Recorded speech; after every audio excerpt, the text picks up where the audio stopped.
ಬೆಳಗಾವಿ ಜಿಲ್ಲೆಯ ಚಿಕ್ಕೋಡಿ ತಾಲೂಕಿನ ಯಡೂರ ಗ್ರಾಮದಲ್ಲಿ ನಿನ್ನೆ ವೀರಭದ್ರೇಶ್ವರ ದೇವಸ್ಥಾನ ಹಾಗೂ ಕಾಡದೇವರ ಮಠದಲ್ಲಿ ರಾಜಗೋಪುರಗಳ ಲೋಕಾರ್ಪಣೆ ಹಾಗೂ ವೀರಶೈವ ಲಿಂಗಾಯತ ಧರ್ಮೋತ್ಥಾನ ಸಮ್ಮೇಳನವನ್ನು ಆಯೋಜಿಸಲಾಗಿತ್ತು.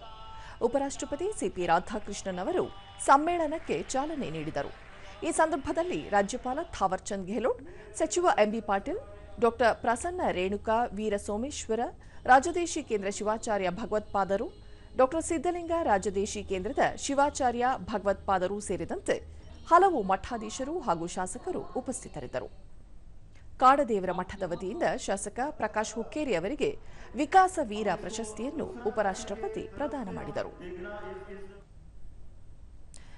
ಬಳಿಕ ಉಪರಾಷ್ಟ್ರಪತಿ, ಹಿಂದೂ ಪ್ರಜ್ಞೆ ಕೇವಲ ಧಾರ್ಮಿಕ ವಿಧಿವಿಧಾನ ಮಾತ್ರವಲ್ಲ, ಜೀವನದಲ್ಲಿ ಅನುಸರಿಸಿಕೊಂಡು ಹೋಗಬೇಕಾದ ಪದ್ಧತಿಯಾಗಿದೆ. ವೀರಶೈವ ಸೇರಿದಂತೆ ಹಲವು ಮಠಗಳು ರಾಜ್ಯದಲ್ಲಿ ಸಮಾಜಕ್ಕೆ ಅಪಾರ ಕೊಡುಗೆ ನೀಡುತ್ತಿವೆ. ತಾಂತ್ರಿಕ ಹಾಗೂ ಆರ್ಥಿಕವಾಗಿ ಬೆಳೆಯುತ್ತಿರುವ ಭಾರತ ಇನ್ನಷ್ಟು ವಿಕಸಿತಗೊಳ್ಳುತ್ತಿದೆ ಎಂದರು.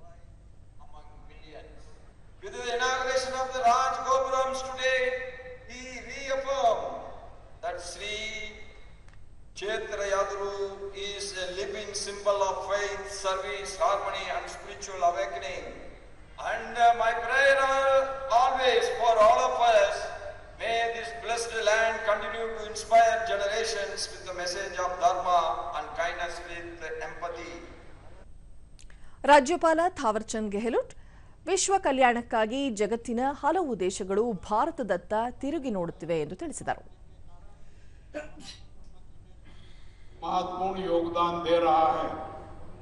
आज का दिन आध्यात्मिक इतिहास का स्वर्णिम अध्याय बन रहा है।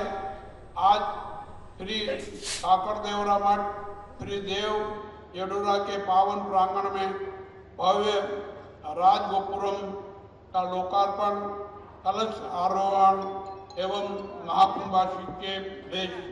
महाकुंभाभिषेक इस तीर्थ क्षेत्र की गरिमा को और अधिक ऊंचाई प्रदान कर रहा है।